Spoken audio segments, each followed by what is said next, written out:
Hey, I just got back from lunch. Did you finish that report yet? Well, not exactly. Still working on it. I'm not finished just yet. I got a little sidetracked, but I will get them to you first thing this afternoon. It is first thing this afternoon. Well, yeah, I understand that, but I mean, I am working on But it. I'll have what do you mean that the report isn't finished yet? I'm still in the process of working on it. I've just been a little distracted. Distracted. Our meeting starts in an hour. I can have it. No. What were you doing? Were you listening to another hunting podcast again? I swear, I give the staff in this office the freedom to do whatever they want to do as long as they meet a deadline. That is the first bullet underneath your job description. Pays attention to detail and deadlines. And deadlines. With emphasis, F-O.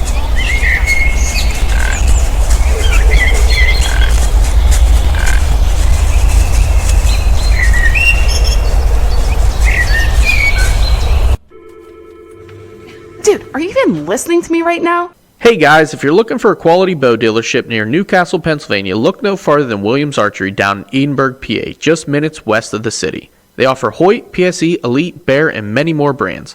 Go check out their bow fishing equipment or stop in for hands-on shooting lessons. Give Ron and Linda a call at 724-667-9660. Welcome to episode 45 of the Whitetail Distraction Podcast. My name's Austin, and joining me in the Rack Shack today, always and forever, because he's my best friend and co-host, Charles Henry. How you doing, buddy? I'm doing wonderful, my man. How are you doing today? Oh, I'm chin-chillin'. I never ask, how are you? I'm fantastic, man. You know what else makes me feel fantastic? What's that? I gotta do a little shout-out right now. Okay. I got an email tonight. You got an email? I got an email tonight. It doesn't happen very often, but when it does, I get very excited about it. Damn, let's hear it. Shout out to my boy Patrick Ashcroft for sending me an email. Thanks for the love, brother. You're the man. You gonna read his email? No, I'm not gonna read it on there. Oh, okay. Well, I guess I'll have to read it because I don't know what it says.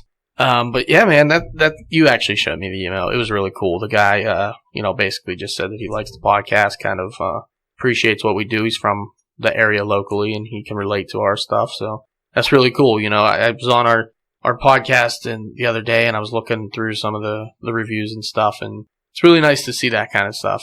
I go back to it a million times. We don't get to see that too often. And, we definitely appreciate it. We want to let everybody know we do appreciate it a lot because it's weird to think people are actually listening to us. Yeah. Because we're just sitting here in a room, on a couple chairs, talking into some microphones, not realizing when we post that episode what our outreach is. And, we know what it is, but you know what I mean? It's you don't know who's on the other end right of this microphone after we talk into it. Absolutely. So to hear from those people, to me, I really appreciate that. I do too. Makes it feel awesome. It really does. Yeah, and it makes me want to keep going and getting better and doing more. Absolutely. Which Patrick, is what we're looking to do. You are the man. You are the man. All right, moving on. What is going on in the deer world today? I saw a deer outside my door at work today. I saw a nice buck yesterday. Like 50 yards just feeding. And here's what's funny about it. The overlooked spot, it was a little drainage ditch. So my work is located just off of the turnpike. And there's like a little drainage ditch that's wooded and it's a real thick area. And then there's our parking lot. Ow, my finger off the mic. There's our parking lot. And it's it's probably 40 yards wide with some little trees in it and stuff. And there was a deer feeding in there today. I dig that. So it must be bedding in between the two and just kind of using the security. And it was up on its feet, feeding at like 12:30, 1 o'clock. Hey, it felt safe or something, man. Well, I already told the people I work with. I said, I think I'd get a tree stand in that little tree right there. So you guys will see me after work. That's beautiful, man. Yeah, man. I saw a nice little buck yesterday. Yeah? Yeah, right down here from the house. How developed was he? Honestly, I was driving, so I only got a quick glance at him. Yeah. But from what I saw, I didn't see any tines. Mm-hmm. But he looked like the biggest spike I've ever seen in my life. So, I don't know. He had two big old main beams. That was about it. Okay. So, who knows? Maybe it was like crossbred with a cow or something, so it's a big steer. We'll call him Longhorn. That could be it. We'll call him Longhorn. Yeah, you never know. I've never named a deer in my life, so that's a first. I didn't tell you this. So this past weekend, we went on our annual canoe float down the Allegheny River. On the way up to the camp, we were riding, and it was kind of shit storming on us a little bit, and the windows were a little fogged up and they were a little wet. And I'm driving down that same field where we saw the monster last year. Right. I happened to look over because I saw a deer. And I looked through the driver. I was the passenger. I looked through the driver's side window. And through the fog and the raindrops, I just saw a giant brown blob from the head of this animal. Interesting. And immediately, and it was dark, duskish, like that last minute of light you could probably shoot. Right. And it was out there feeding in the middle of this field.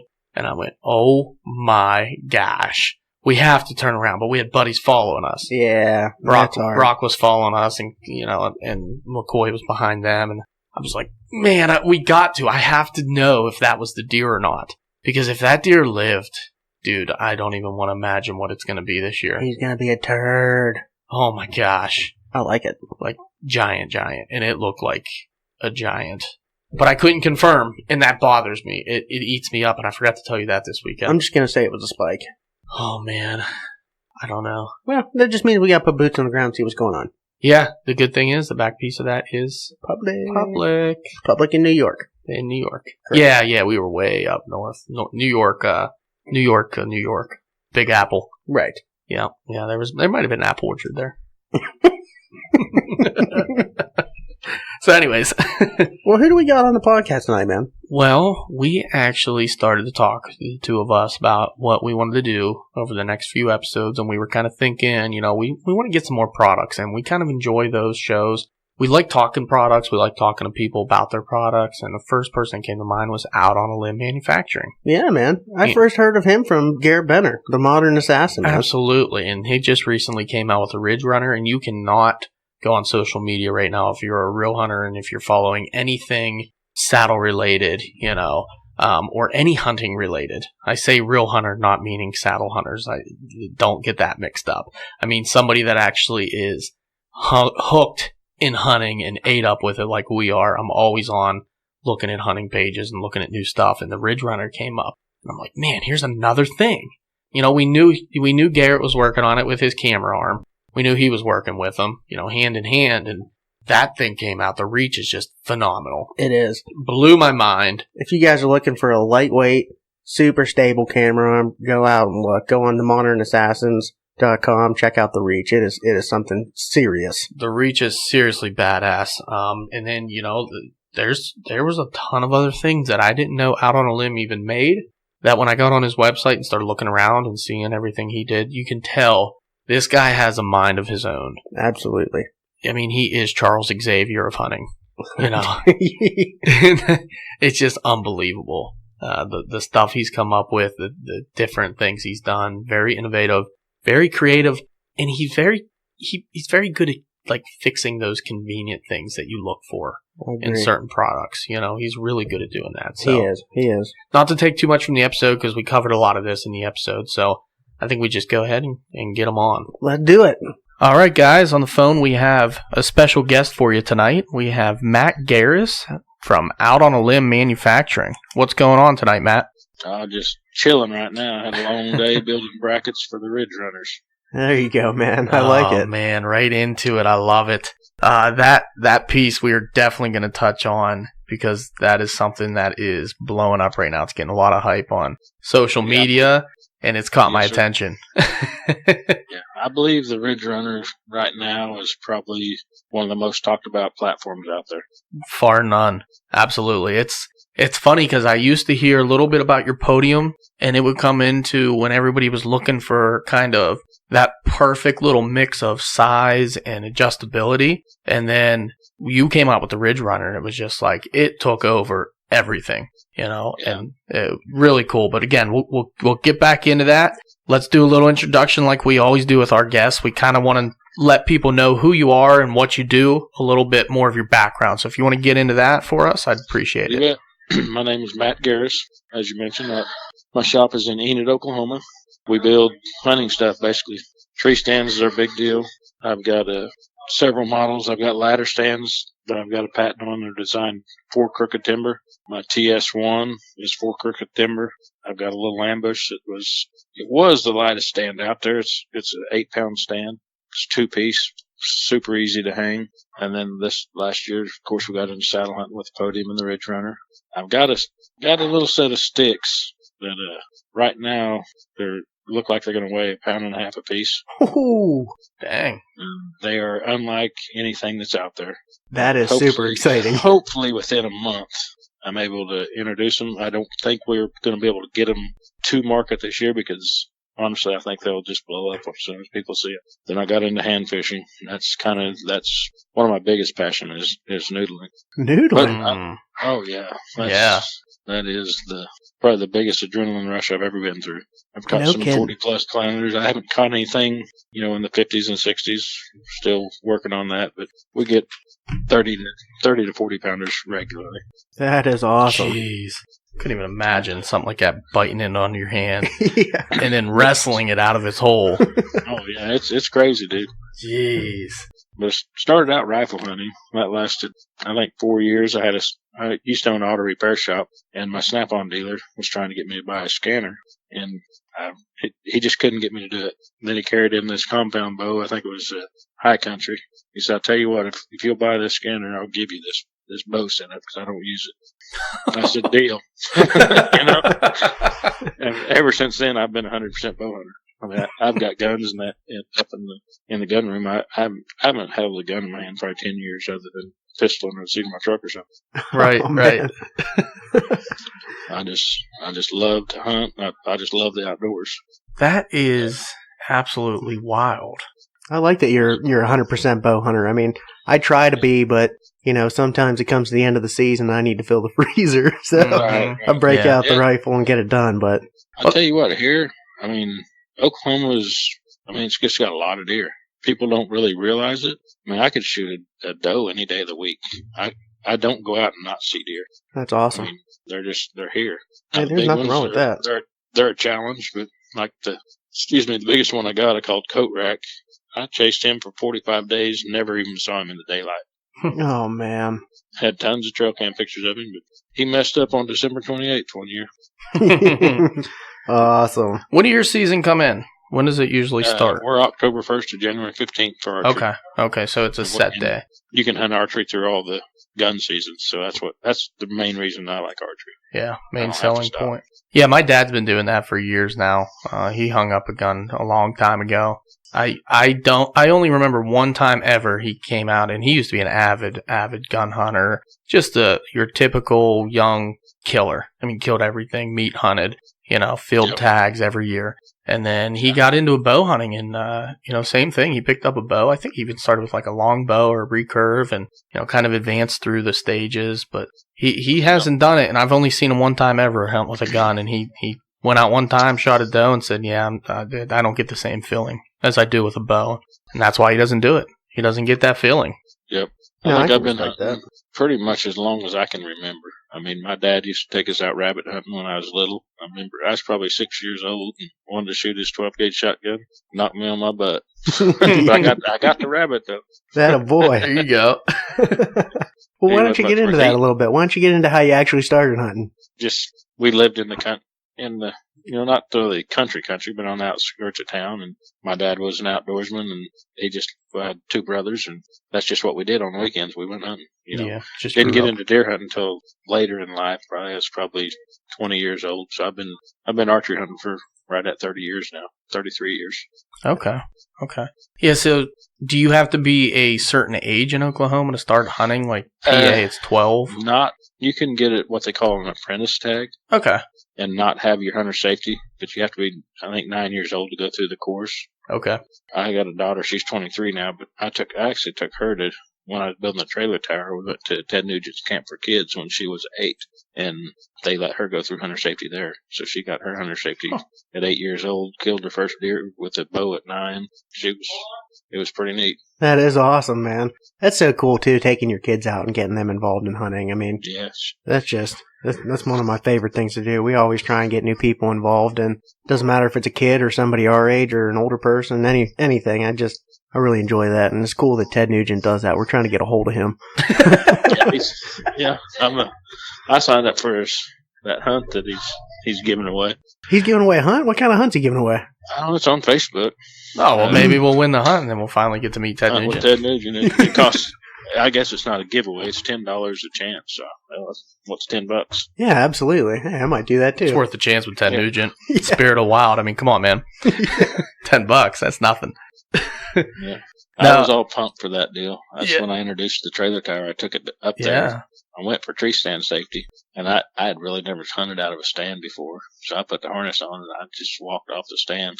It was pretty comical. It held me. I said, "Here's what you don't do: act like I tripped and went down." Oh, man. They all got a kick out of it anyway. Yeah. That's Ted didn't awesome. show up. He didn't show up. He Called stiffed out. you. No, kind Man. of bummed me out. Drove, I think, 15 or 18 hours up there, Oh, Yeah. man. Michigan. Oh, yeah. Yeah, that would have been But I had really a good cool. time anyway. Yeah. Well, hey, man, he could have put you on the map, though. You know, Ted Nugent sees your awesome yeah. creation, and he starts using it. Next thing you know, we're talking to Matt Garis, the billionaire, that gets Yeah, the I hunt. wish. I'm still just a poor bastard. That's all right. Me too. No, it's kind of the way of the world, I think. Yeah. The more money you make, the more money is spent. Oh, yeah. Ain't that the truth, too? But that's not. Oh. I mean, that's hand in hand with tree stands and hunting and everything else. I get a little extra money, it's going right into hunting some way. Yeah. It always finds its way into hunting, I swear. So let's get into out on a limb manufacturing a little bit. We kind of teased it there for a little while, and I do want to start with your bread and butter, the TS1 tree stand. I was looking at that bad boy last night, and it's funny because we did an episode with my brother way back in the podcast, and someone had sent me video of your tree stand as kind of like a joke for Russ, my older brother, because he climbs some of the craziest, ugliest trees. But they were like, this is something he could legitimately use. And I was blown away by the product then. And then I come to find full circle that it was your tree stand last night when I'm watching this video, and it absolutely, like, everything came together, and it was amazing. It was like a giant epiphany. That thing came a long ways from conception. I mean, but that idea came to me in November that year, and I actually filed for a patent, got it filed, went to ATA, and introduced it in January Oh, man. of that same year. Damn. And it wasn't then what it is now. I mean, it's a little more refined now, but everything, the operation is identical. Just made better seats, better platform, Mm-hmm. a little lighter. Yeah, the seat on it looks super comfortable, No, it's unbelievably adjustable. Every 2.5 degrees it has an adjustment or something along those lines. I Unreal. put that in trees, tried to find trees that I cannot hang a stand in. I am yet to this day to find a tree I cannot hang that stand in. That is awesome. And it'll go straight horizontal. Yeah, that was the most impressive thing I saw was you had it hung on a horizontal limb and you're sitting perfectly level on a stand. And you start to think of some of the places and some of the setups you look at in a normal tree stand. You go, oh, I can't get into that tree, but man, is it in the perfect spot. Well, you kind of solved that with the TS1. Yeah, that's kind of our motto. Don't just hunt where you can, hunt where you want. That's right. I like that motto. That's pretty good. Yeah. And that's what we did. I mean, I walk through the woods. I don't look for trees now. I look for trails. Mm-hmm. When I find a converging trail, I put it in a tree. That is awesome. So stay on tree stands and get a little more into one of the tree stands that I was interested in but didn't know as much about was the little ambush. That thing looks very light. It looks like a badass mobile stand. And like you mentioned earlier, only 8 pounds. When you compare that to even my mobile stand, that's half the weight. Yep. It's impressive. Only drawback of the little ambush, it's got to be a straight tree. You can normally find a straight spot on a tree, but then getting into the tree is a whole other thing. Mm-hmm. I hunt out of those probably about a third of as much as I hunt out of a TS1, but when you have a TS1, you have 20 of them out in the woods, it's kind of hard not to get in. Yeah. Yeah, it's kind of like driving around a Lincoln or driving around a little beetle bug or something, like, or a Prius. They're not a dancing platform, I'll tell you that, but they go kill a deer. Yeah. Hey, that's all you need, man. Yeah, I did notice. I mean, it's a little smaller platform, but again, I mean, when you're trying to stay light, you're trying to stay mobile. Right. You have to stay small. You can't really have both.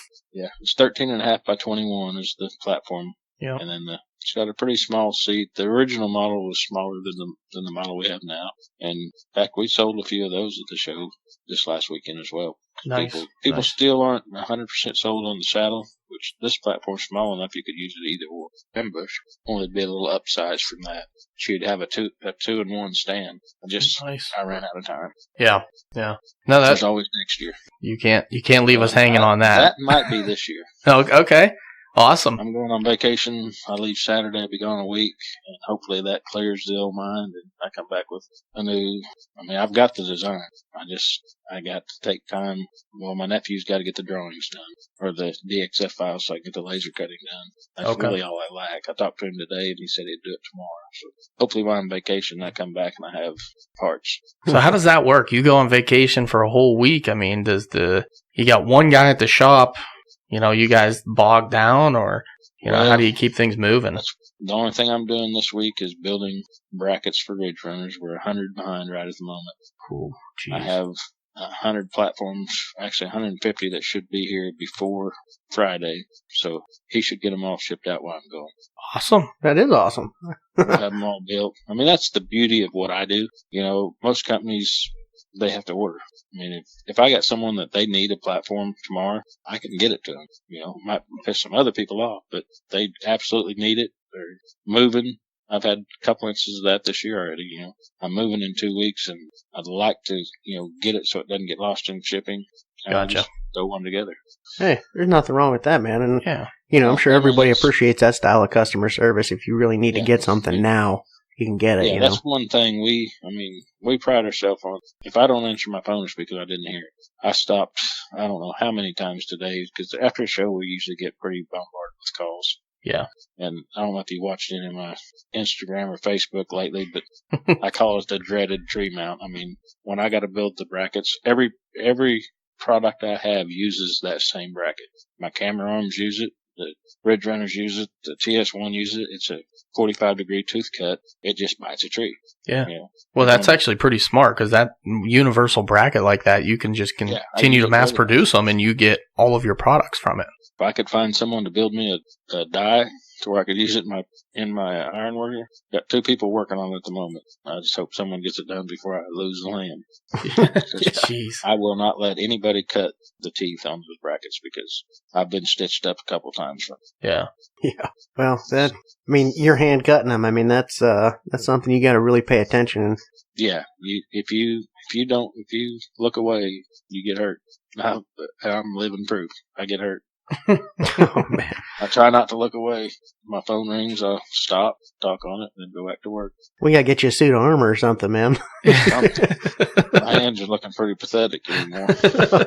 Hey, you need those to hold a bow, man. You got to be careful. That's right. Ain't lying. You lose the wrong I fell fingers, off you the might be tree in trouble. Last year, head first about 20 feet. And Oh, jeez. lived to tell about it. Was back on my feet 3 days later, and I could pull my bow. I got a glove caught in a drill press 3 years ago, like to rip my pinky off. Oh no. First thing I did when I got home from the hospital after they reset it was draw my bow, make sure that I could. Hey, there's nothing wrong with that, man. That's why they make all kinds of different releases, in case you lose a finger here or there. You got options. It was my bow holding hand, so I could do away with that pinky. It was just the pain I had to deal with. Oh man.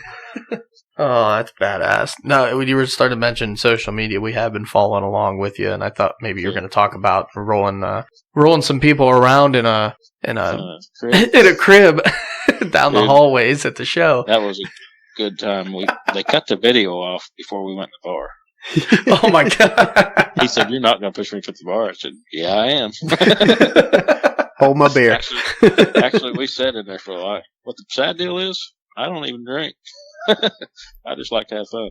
Yeah. There you go. Hey man, you don't always have to be drinking to have fun.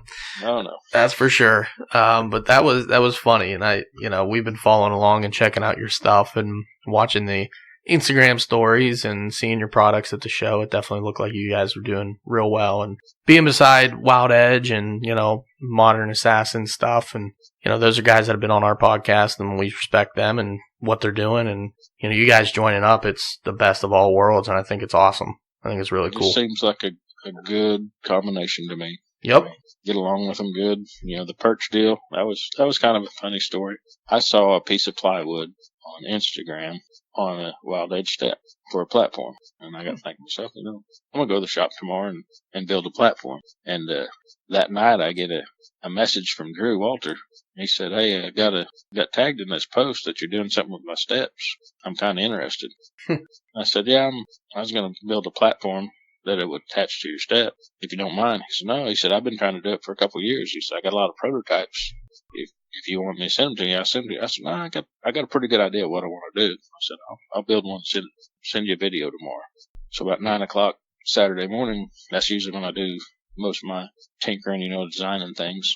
Well, I built it, throwed it in powder coated oven, walked up my backyard, one-handed, cell phone video, sent it to him, and he liked to come undone. He said, "Dave, where have you been?" I said, "Right here in Oklahoma." Yeah, a little bit of a gap there. I think we were 2 weeks away from the Iowa show, and I knew they were going. I said, "I'll tell you what," I said, "I'll send you an NDA to sign, and I'll bring it." It's not something that I have to build. I was just trying to do it to help saddle hunters out, because I just kind of started following saddle hunting in November last year, and it intrigued me. And I saw there wasn't really anything out there. I mean, one company, commercially made things available. I thought, well, we need options. Yep. That's what I do. I make options. Yep. Options are good. Options bring the best out of competition and the best out of, everything. I wish everybody thought that way. We won't go into that. Exactly. Yeah, we won't go down that road. But, I thought the perch when it came out was one of the most brilliant, incredible ways to set up, because there literally is no setup.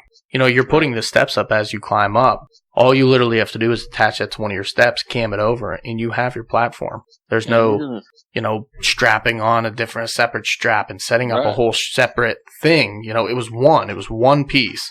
And I was like, I was just blown away. I'm like, this is by far the coolest, best thing I've ever seen. And then you came out with the Ridge Runner. Well with them. Yeah. Over 500 for sure. No, they're doing great, and I'm very happy for Drew, and couldn't happen to a better person, and I'm really happy everything's going well for him. So the perch is definitely still a really good option for anybody that's looking for a saddle platform. No, absolutely, no doubt about it. We talked about it a little bit this weekend, and there's been some, I'm going to call them haters, I guess, that can't get them tied, worried about them being loose. Mm-hmm. Drew and I sat down at Birmingham and we talked about it, come up with a really simple solution, and we're going to probably introduce that here within the next couple of weeks. Cool. That's awesome, man. You're just full of ideas and full. You just never stop. I'm going to introduce this and introduce that. I like that. I just want to make things better. Yep. Everything can be improved on, no matter how good you think it is. I've changed the podium 3 times since I released it. Yeah. And if someone has a problem with it, they call me. I'll send, there's never really a bad, it's just we try to make them better. Yeah. Yeah. I mean, if you never stop trying to improve, you're always going to get better one way or another. You might help somebody out more significantly with a small change than other people that don't see anything in that change. Right. But, the more you do to it and the better you make it, the more people you're going to affect and the more, the people it's going to help. So, and there's nothing wrong with that. You always have to be evolving. You always have to be innovative and moving ahead, or else you get left behind, That's correct. So, I mean, that's business, and being in your own business and, creating your own living and everything else. You gotta, you always gotta be thinking ahead and doing things like that. That's what helps you stay afloat and be a poor guy that can still go hunting, Yeah. I'm gonna put a post out just before October. Says no more new stuff. I'm going hunting. Man, I hope you do. Me too. January. Now ATA, we discussed that today. I almost bowed out ATA this year. I haven't signed up yet, but I've been to ATA for 5 years. I've never sold an item at ATA. What? Well, I mean, it's where Bass Pro and people go to buy product. We're not store products. We're custom. You know, I'm working on a custom project for a guy right now for saddle hunting. It's might possibly be my next platform.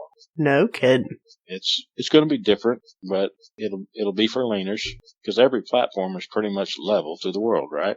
Right. When you're leaning back, you got your ankles extended, and you got the platform and the ball of your foot. But we're gonna build a little something unique. Well, that's all I'm really gonna say. I'm picturing it in my mind. I'm following you there. That's Jeez, the little things you don't think of. Crown. I don't know what I'm gonna call it, but it's gonna be unique. Cool. We're excited to see it, man. Yeah, man. You got to learn to shut that brain off for a little bit during hunting season, at least. I don't sleep. That's where most of the things happen. Yeah. I wake up at 3 or 4 o'clock in the morning, and my wife knows what's going on. What are you thinking about now? I just get up at 5. I go to work. I mean, and to go farther than that, another one of your products was mentioned in a podcast of ours prior, and that was your camera arm. I was just going to bring that up. Yeah, the 0360. Oh, yeah. We're 3 years into that. Got, I don't know, a couple hundred of them out there. The majority of them are in the hands of TV shows. Mm-hmm. But I honestly feel, deep in my soul that will be the new method of filming for production, for quality, not so much for the everyday guy like me. I mean, I built it for myself because I self-film. Mm-hmm. I didn't like a sidearm. I didn't like the bounce. The 0360 has 0 bounce. That's why we call it the Zero. 0 gravity, 0 bounce, and you can film 360 degrees with it. It doesn't matter if you're right-hand shooter, left-hand shooter, the deer comes in from the right, the deer comes from the left. It doesn't matter. If you miss the footage, it's your fault because the arm will do it. Yeah. Yeah, Garrett mentioned that on one of our episodes, and, he mentioned that, he ran into you at one of the shows and saw it there, and he started laughing, and you're like, what are you laughing at? This thing really works. And he's like, yeah, I know. I thought of this idea, years ago when I was sitting at a dentist office was the story. Yeah. And, funnier than that. As soon as he said that, I was like, dude, that is genius. I mean, the things you think of and create that people just totally overlook. That seems to be the consistency between all of your products. They're overlooked little pieces that are so convenient to the actual hunter. It blows my mind. If you knew how many gadgets I have bought off Amazon just because I have an idea and I want to know how something works. I have a dental eye. You probably see it in some of my videos in my shop above my drill press. I bought it to figure out how to build a 0360. It's nothing like the dental arm, but it works like the dental arm. Yeah. I had a dentist come to this Birmingham show. He's going to start filming his procedures, and we're going to custom build him a 0360 for his office on tracks that he can move around, and that's what he's going to use, but it's kind of cool. That's really cool.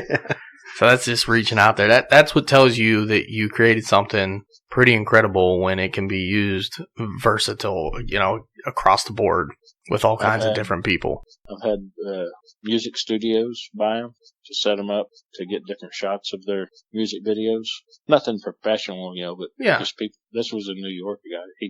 He happened to, he's not even a hunter. He just stumbled across the video of the 0360. Now let me ask, the 0360 and the 0360E, the difference in the two, because on the website what I noticed is there's 2 hydraulics on one, there's 1 hydraulic on the other. It looks like the bracket's a little different. What's the main difference there? One's hydraulically dampened, one's friction dampened. Okay. The regular 0360, $800 arm, sold very few of them. All of them I did sell were to videographers.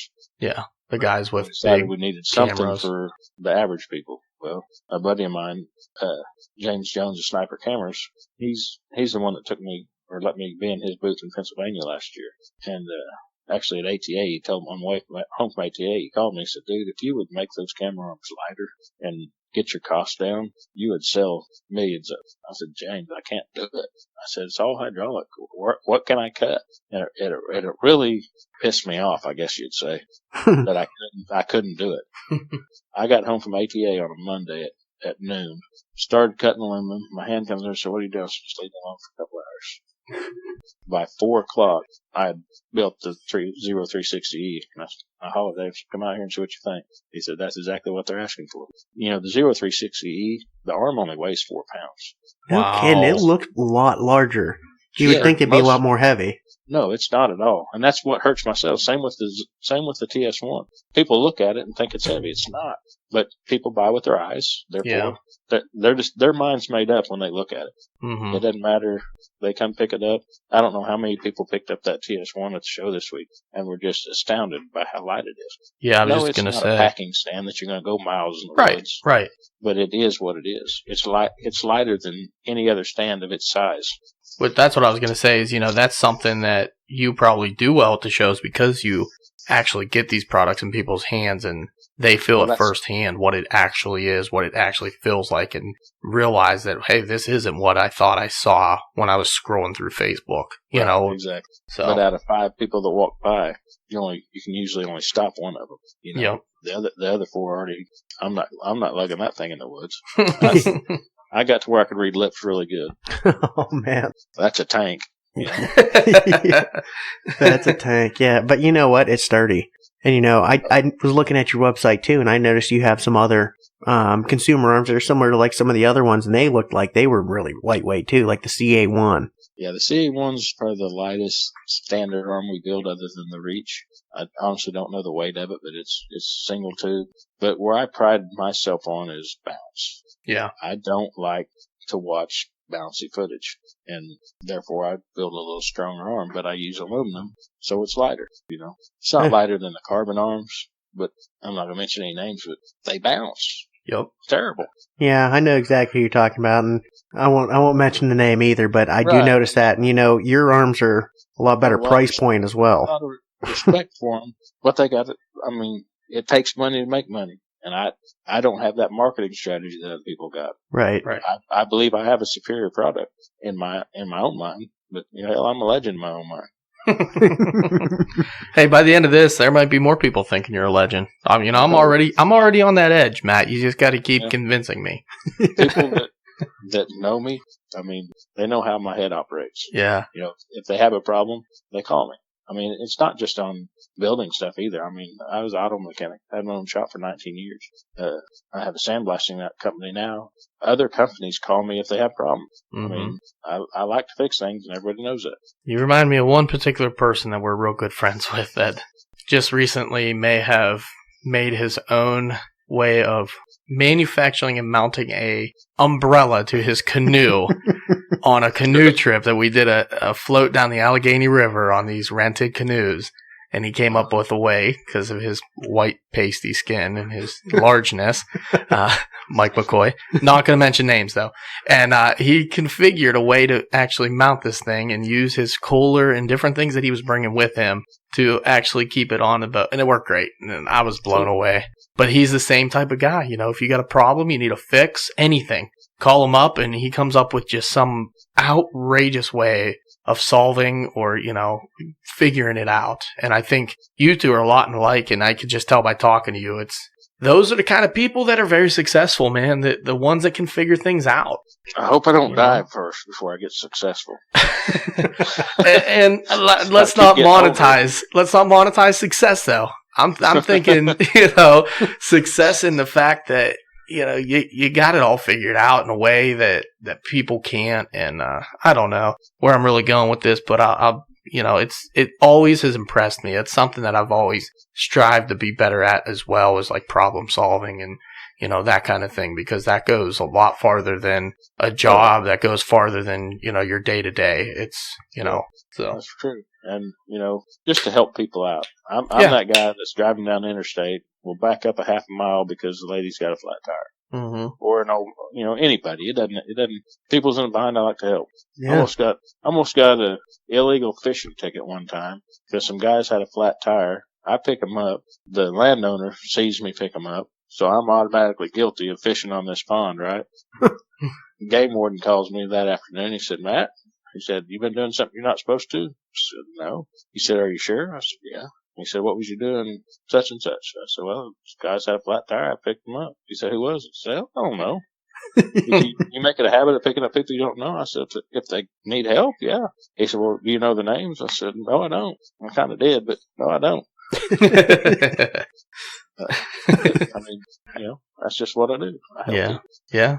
I mean, I'm glad you can still do that in Oklahoma. There's probably places around here where, you know, you'd be a little more skeptical to do. And it's a damn shame that it's gotten to there. But, you know, you want to help someone, you have that inner drive, but then your mind automatically goes to a negative of stopping and helping someone. And it's like, that drives me nuts, man. It really does. It was kind of in that negative night before last. We're coming home from Birmingham. I missed my turn, so I go to slow down.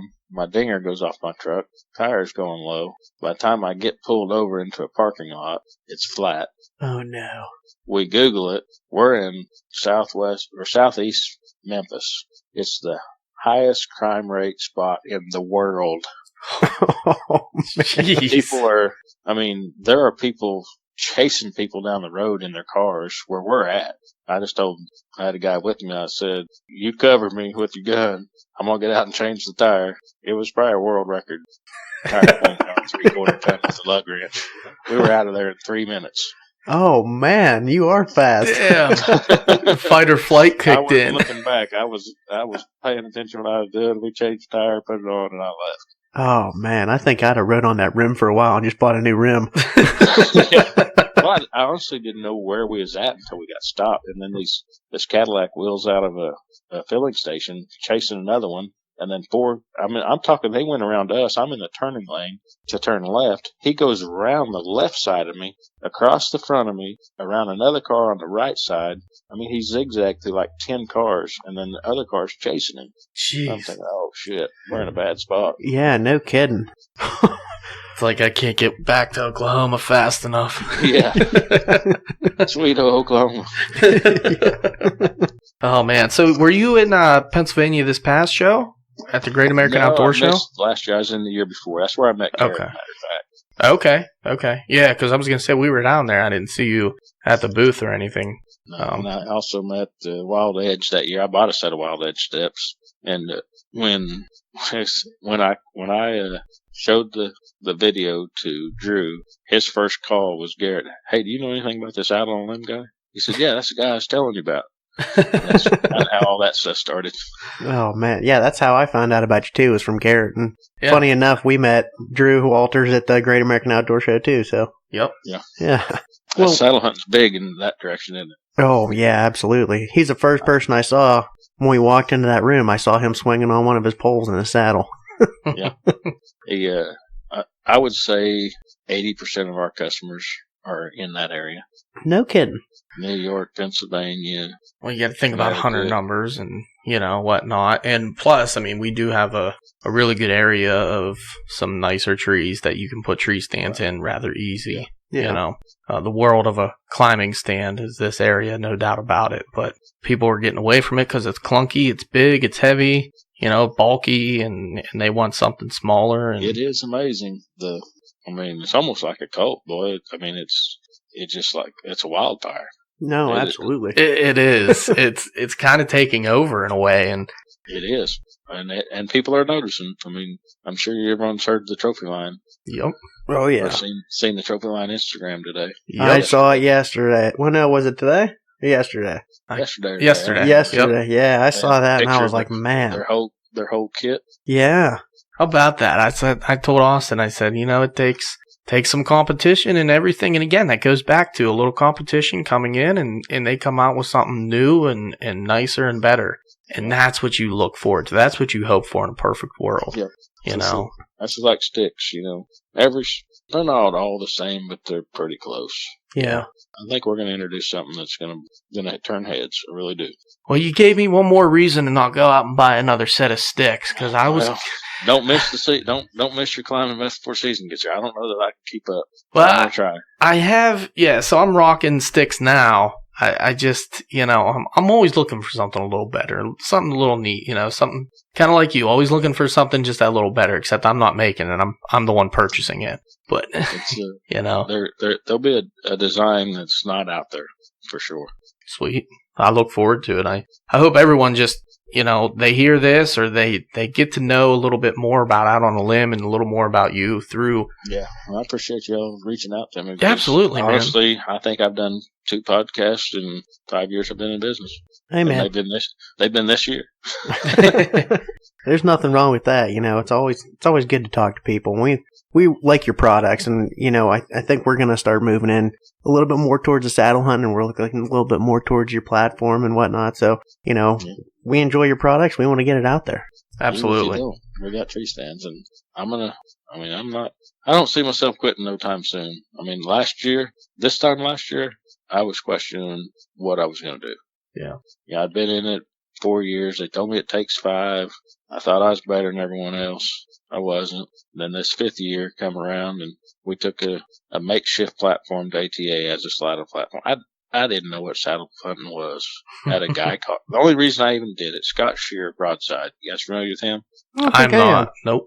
He has broadside camo. He calls me up. We've been going trade shows for 4 years, knows I can build anything. He said, hey, I got into this saddle hunting, but I don't like the platforms I got out there. Can you custom build me a platform? I said, sure. What do you want? He said, well, I want it the size of a tablet and had a few other things. I said, all right, I'll bring one to ATA with me. I said, that was good excuse to, we didn't have a new product for ATA. We had the 0360E, but we'd already introduced the 0360, so it really wasn't like it was mind-blowing. Right. Then I made a couple little fold-up steps, and looking back on it from what we have now, that was pretty hokey. Ain't gonna lie. But, I mean, we sold them. People that came to the show called me, wanted to buy them, so I sold them to them. Actually, I didn't sell the platform. I gave it to Garrett Benner because he loves that little platform. He's a good dude, man. I really like him. He really is. Yeah. He's a unique kind of guy. He's a little raw, but he's a dang good dude. Yeah, absolutely. For sure. And I wanted to ask you this earlier, and I kind of forgot, but, how has working with guys like the Modern Assassin, Garrett, and Andrew Walter really helped bring out the best creativity and innovation in yourself? I honestly don't know how to answer that. I mean, we just clicked. And when I met Garrett at Pennsylvania, and he really liked that arm, and he was probably my best fan. And he's never even used one other than at the show, but he gets it. I mean, he gets the way I think, and I get the way he thinks. Same with Andrew. I mean, we click. But that's really all I can say. Yeah, well, kind of what I was thinking was, you guys bounce ideas off each other and coming up with new ways of doing things, and, coming up with the camera arm together, and then coming up with the perch idea as well. Those kind of things where you use one another to create something is what intrigued me. So that's kind of where I was going with that, I guess. Yeah, right. I mean, actually, I've got laying underneath my workbench the makings for a new Wild Edge step that's different than what he's got, because I really wasn't a fan of it. I'm still not a fan of steps, but I don't have the need for them, I guess. Mm-hmm. I'm a private land tree stand hunter. I throw a stick ladder up. Right. But I know after being around all these guys that do saddle hunt, I'm starting to understand what's needed. And that's kind of where I go. That's where I come from. I see what's needed, and I'll go build something. Mm-hmm. Yeah. Yeah, especially in this area, too. I mean, with theft in our area is incredible. So to have something permanent out there, you never know if it's going to be there the next time you walk in the woods. See, I got stands that's been sitting next to a dirt road within 30 yards, still there. They're not locked on. They're just up there with ratchet straps. Yeah, that kind of blows our mind. People, around here, if one of these stands comes up somewhere, people know where it come from. They know I'm going to get pissed off, and I'm going to probably beat some ass. Yeah. That's what I like to hear, man. Oh, man. I'm just like, my brain's kind of racking now. I got an idea for you. I'll tell you after. All right. Oh, geez. Another one of Austin's ideas. That could be good or bad. I don't know. I'll tell you this. I won't copy it. I may make it different, but I won't copy it. Oh, no. I wouldn't care either way. I just need a little bit different solution for something. There you go. You got my phone number. That's right. I do. Well, one thing I kind of want to get into, we didn't really talk about too much, was you actually hunting. Yeah. Now, I know we kind of talked a little bit before. You said last year you only got out like 5 times because, hey, life gets in the way and you're busy, I kind of want to talk a little bit about how your season did go since you did get out a couple of times. Honestly, I did not see a shooter. Oh, no. Yeah. I did see one the first time I went out, but this one property I got, I'm a bow hunter, and a guy lets me lets me bow hunt his place, but they rifle hunted. And it was a week before rifle season, so I mean, he was a good deer. I can't tell you exactly what he was. I didn't get close enough to him, but planned on going back after rifle season. I never got to go back. Oh, man. Well, I will say one thing. I hope you kind of stick to your word and you say you're going to go out a little bit more this year. Mm-hmm. I'm going to. I feel it, man. You There's got to really get out. really no reason. I mean, because my hunting style, I'll leave the house at 5, be in the tree at 5:30, gets light about 7 here, down at 8:30, go eat breakfast, and I got all day to work. Quit at 3, get in the tree, come home at dark, and repeat the next day. I still work all day every day. I don't have to take a vacation to go hunt. I mean, I can squeeze an 8-hour day in between hunts. It's really nice. I just got to do it. I mean, last year I didn't. And I'll tell you how bad it was. This is how desperate I was to hunt. I joined the North American Whitetail Challenge to make myself hunt. I still didn't do it. Oh, man. That was a waste. I mean, it wasn't a waste of $300. I got some. Yeah, I was gonna say you got some cool gear. You got a tag cam. Yeah. Yeah, I got $300 worth of stuff. Man, I really thought about doing that last year. Mm-hmm. I'm going to do it again this year because Oklahoma, of course, they threw another state on us. But last year was Oklahoma and Arkansas. Arkansas doesn't have big deer. Oklahoma's got some big deer. Yeah. I mean, they probably do, but they're not as prevalent as we are here. Who they add to your region? Just Oklahoma and Arkansas. That's it. Oh, I thought you said they added another state. Well, this year, I think they added Texas, which could hurt. Man, yeah. Although, I mean, I don't know. You know, you got the Texas guys. They're just they just want to go out there and kill big deer, and they don't really care about the recognition a whole bunch, you know? Right. And that's the thing. The funny part about that is, you know, we talked about joining, and from our area, you know, a decent buck came out of our area, but we've both seen bigger bucks last year. You know, we didn't shoot a bigger buck than that, but we saw bigger bucks. We had opportunity. And then if you go to Virginia and West Virginia, there was only one deer entered in the whole region. There was one buck entered. That blew my mind. But I think our big buck of the region was 146 inches. That's a good deer. It's not a bad deer, you know. Not bad, but I mean, I'm sure you've killed bigger and you've seen bigger though, right? That's what makes it obtainable. I've never killed a 200-inch deer, but I've got 160s, you know. Yeah. Hey, I'll take a 160 any day, man. Yeah. You want to send a couple of them this way? I'd be more than happy. So, I mean, but again, that makes it obtainable. You look at that and you see how the first year went, and you're like, man, I could definitely do that, you know. And I've been interested in the Tacticam for a little while, anyways. So it would be kind of the best of both worlds. That's kind of why I looked at it. You got broadheads, Tacticam, you got a sight, you got a beanie, you got quite a little bit of stuff. And this year it's going to be better, I heard. Yes, yeah, and they're doing teams and everything else. Pretty cool. I don't really need another Tacticam, but yeah, I'll take one. Yeah, there you go. Yep. Yeah, so I'm looking forward to it. I don't know. It's tough working, you know, unfortunately. I don't see myself getting out a whole lot this year as compared to last year, but you never know. I like to make time for it. You know, we make sacrifices, like you said, to get out in the woods and at least try to get a couple afternoon hunts in the week and then all day weekends. Cool. And the good thing is, you know, we got some pretty good spots here close to home. That's the nice part. You know, where I work isn't bad. It's just there's not a lot of public access and public land down there, you know, close to my place. So it'd be gaining access to hunt places on private land. And that's kind of the trouble. And, you know, that's something hopefully I can work on and figure out. Yeah. So I can get out more. That's the nice part. It's an area that you can basically buy unlimited doe tags in. Yeah. So, you know, there's definitely deer there, and there's deer problems. I just got to get my butt. There's buck. That's right. That's Absolutely. right. Absolutely. There's no shortage of them around here, that's for sure. Yeah. Well, Matt, we're getting closer to time, but one thing we like to do not every single, but most of the time, we like to get your favorite deer story. Maybe it was your biggest buck. Maybe it was your first buck with a bow. Maybe it was your first deer with a bow. You got anything in mind? Actually, it was my biggest was coat rack, and actually got it within 100 yards of my back door of my house. Nice. I walked out every day for 45 days. Even one time it was, 30-mile-an-hour north wind. I couldn't even open my eyes without my tears freezing. I made it about 10 minutes. I said, I'm going in. This deer had me buffaloed. I mean, I'd never seen him other than pictures. I don't take my video camera out for the first time on that.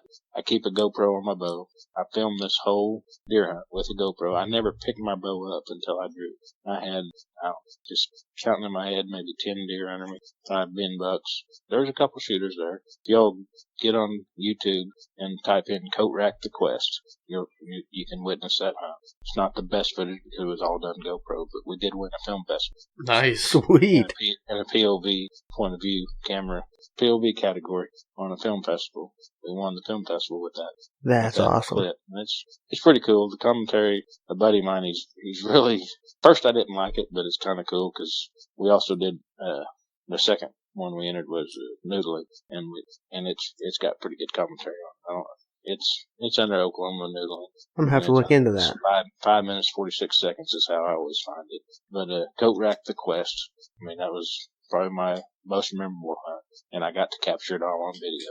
That's awesome. You're gonna That's have it. it forever. Okay, so when I think of coat rack and the name coat rack, I think of a buck that's real wide with like little hook antlers on them, like super wide, super heavy. I'm looking at this deer. He's none of those things. He is giant. I gave him the name because of his brow tines. Okay, I see it. Okay, I can definitely see that. Found it, huh? Oh, hell yeah. Well, as soon as you said it, I pulled my phone out of my pocket and started looking it up. I thought it was pretty, it's filmed it 100% by myself with my bow, that's probably my best hunt. Oh, man. I've killed my share of deer. 90% of what I've killed has been bucks. My family doesn't eat deer. I only do. My daughter, they'll eat the jerky. But, as far as cooking backstrap and stuff, they're city girls. Oh, man. That's my favorite part. I know. Mine too. I cook it for myself, but it's usually when I'm home alone. Oh, man. I made a lot of jerky in my day, I'll tell you that. I'm sorry to hear that, Matt. I've actually have conformed my wife to eat deer meat, and it is literally her favorite meal now, which is really cool. Yeah, we do. We just do a simple backstrap cube. We'll do them on the grill, and we'll eat them with kind of like a Mediterranean, not Mediterranean, but like a Middle Eastern style. We'll do them with banana peppers and like a white garlic sauce, and we'll eat them that way off a skewer. Oh, man. It's easy to do, and it's really good. Yeah. Has anybody got the opportunity to eat deer bacon? I have not. Bacon. We got it's in Kiowa, Kansas. It's a meat market, but they make pork fat with ground deer meat and press it out into strips. Phenomenal. If you ever get a chance to eat deer bacon, try it. Man, I'm on a quest now. Yeah, it's like my two favorite things put in one. Exactly. I was blown away. The guy brought me some when he said, I thought, crazy. Well, he brought me some, and it's phenomenal. That sounds awesome, man. You said we got your mouth watering, you got my mouth watering. I eat bacon every day. Yeah, I'm watching a giant buck and thinking about deer bacon. Imagine deer bacon with deer sausage. Oh my gosh! Like what a breakfast. Oh. When you guys get a chance to watch that video, let me think about it. Absolutely, man. He showed me a picture of that deer. He just gave me a little glance of it. That is one impressive animal, man. Heck yeah. You can see why he had my attention. That's right. Yeah, absolutely. He was worth every 45 days of that, I'll guarantee it. And I'm sure you think the same now after getting it done. I'll tell you something else that was kind of crazy about that hunt. After I shot it, I went to the house, called a couple kids I know, because I knew I wasn't going to be able to drag him out, and saw him lay down. He didn't go in the woods. He lay down on the fence line. I gave him about 30 minutes. They wasn't here yet. I walked down there with a flashlight. He's still alive. I can see his eyes blinking. So, I'm going to give him a little bit longer. Walk back, wait a little bit, go back. When I go back down there the next time, he's moved. Shine the light, the bobcat's on his back. Oh, no. I wish I had took my damn camera down there then, because that would have been so cool to see that. Well, I ended up putting another arrow in and putting him out of misery. He jumped up, went about 10 yards, splattered, done. Oh, Did you have to fight the bobcat? He stayed there and watched. Really? Yeah, you can see him in the trees with flashlight with eyes. No kidding. That's impressive. That's the second time. The very next year, I was hunting the property, and the game warden actually hunts across the fence from us. Well, we text back and forth while we're in the tree. We both got game cameras out. He texted me and said there's a nice buck coming our way, and I ended up shooting that buck too. But when we went to look for his deer, that's how we found it, was the eyes of a bobcat on it. Jeez. Man. We got a lot of bobcats. Yeah, that's what it sounds like. You know what? You need to get a bobcat tag. You should have had that thing mounted with a bobcat on its back. That'd been pretty cool. Bird season didn't start yet. Oh, man. Okay. It's December 1st. Damn. I shot one bobcat. This is my first time ever deer hunting, all right? This is probably a better story than the other. I go climb a tree, old rickety ladder stand made out of the rods out of an oil well. Buddy gives me permission to hunt on the farm. I go climb up in this tree, sitting there about, I don't know, it's probably 150 yards to the fence. Well, I see this bobcat walking. I borrowed a 280 rifle from a buddy. I think I was 20 years old. That's when I started deer hunting. I'd always hunted, but never deer hunted. This bobcat's walking across there. I lay the old crosshairs on him, pull the trigger, he falls over. But hell, that shit's easy, you know? Yeah. So it's way not dark yet. It's way light. I crawl down and I walk over there, pick him up by his hind legs. Got the rifle in my right hand, legs in my left hand. I'm walking back to my tree. I just crawl back up, you know. I get halfway back and I see something moving. Well, on the other side of this terrace, I see a deer. I lay the bobcat down, wait for him to get out. It was a doe. Wait for her to get out. Ended up being kind of a fawn, actually, but it was a deer anyway. Hey, they eat good, man. Mm-hmm. I put the crosshairs on her, squeeze the trigger, she falls over. I walk over there, bobcat in the left hand, rifle in the right hand, put the rifle underneath my left arm, grab the doe by her rear legs. I ain't been there an hour. I done got me a bobcat and a deer. Walk to the truck, throw a lid, go home, call my buddy, say, this deer hunting ain't shit, I'm gonna get a bow. That's when my bow hunting started. Yeah, man, there was no challenge to it. Oh, man, that's awesome. It was neat though, and I was by myself, you know, didn't have no help. I thought it was pretty cool. Yeah, that is man. pretty cool, man. That was a good story. Yep. Well, hey, man, thanks again for coming on. We really appreciate you taking some time out of your night. I know you've been busy, you know, and everything. I appreciate you guys thinking of me. Absolutely, man. You know, again, when I messaged you, you know, when we were thinking about bringing someone on and we were talking about bringing in some companies, talk about some products, first one that came to mind was Out on a Limb. So hope we did good for you. Well, a huge shout out to Matt Garis for coming on. Out on a Limb Manufacturing. Make sure you guys go check him out at outonilimb.mfg.com. Yeah, we forgot to have him shout out his platforms. He's on social media. You can find him on Instagram. I believe you can find him on Facebook as well. Yep, Out on a Limb Manufacturing. Yep, Out on a Limb Manufacturing. Go check his stuff out. He's got really cool videos out there. Go check out his hunting video as well. You know, I was looking at it and actually watching it during the end of the podcast as we were kind of wrapping up with Matt and saying our final goodbye with him. And that deer is a beast. That deer's giant. And, you know, and it seems like Matt's still coming out with cool stuff. He is. I'm excited to see some of the new products that are coming out. Heck yeah, man. He's texting me right now. We're talking about the new sticks, and it's like, geez, I can't wait. And he's talking about, you know, things are coming out quick. When he gets his mind set to something, he attacks it. He gets after it quick and gets it out there. You know, and that's what I appreciate, because the waiting game, it's a killer, man. It is a killer. When you know something's coming out and you know how cool it's going to be, and then you got to sit there and wait for it. I agree. But we Indubitably. We do really appreciate Matt coming on. He's a really cool guy to talk to, and I hope we get to meet him in Pennsylvania next year at the Great American Outdoor Show. If not, you know, maybe ATA. Yeah, maybe. Maybe somewhere else. Maybe somewhere else. We'll see. You never know. But in the meantime, you can always find us on social media at Facebook, Instagram, YouTube, Twitter, Go Wild. All the fun places that you find anything. Check us out, man. We're posting stuff. We're having fun with it. You know it. And if you would do us a huge favor, dun dun dun, please head over to iTunes and give us a 5-star review. It would be greatly appreciated. Because it helps us a lot. It does. It really does. It does. No, it really does. Absolutely. Oh, man. A little inside one there. Take a drink.